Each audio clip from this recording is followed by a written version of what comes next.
2 Peter 2 Peter chapter 1 chapter 1 1 to 10. 1 to 10. Simon Peter, Peter, a servant a servant and apostle of Jesus Christ, and apostle of Jesus Christ, to those to those who have obtained who have a obtained faith of equal standing a faith of equal standing with ours with ours by the righteousness of by the righteousness of our God our God and Savior Jesus Christ. and Savior Jesus Christ. May grace and peace be May grace and peace be multiplied to you multiplied to in you the knowledge of God in the knowledge of God and of Jesus and of Jesus our Lord.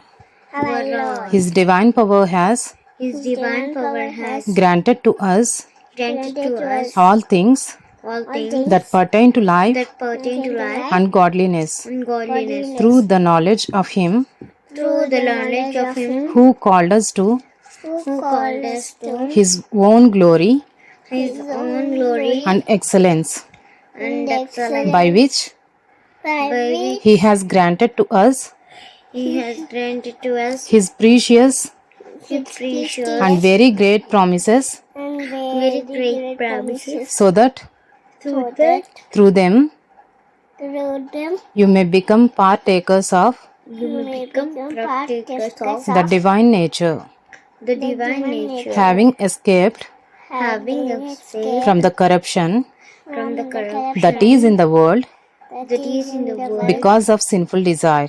because of sinful desire. For this very reason, For this very reason, make every effort make every effort to supplement to supplement your faith with our faith with virtue, virtue and virtue with knowledge, and virtue with knowledge and knowledge with self-control, and knowledge with self-control and self-control with steadfastness, and self-control with steadfastness and steadfastness with godliness, and steadfastness with godliness and godliness with brotherly affection, to brotherly affection and brotherly affection with love.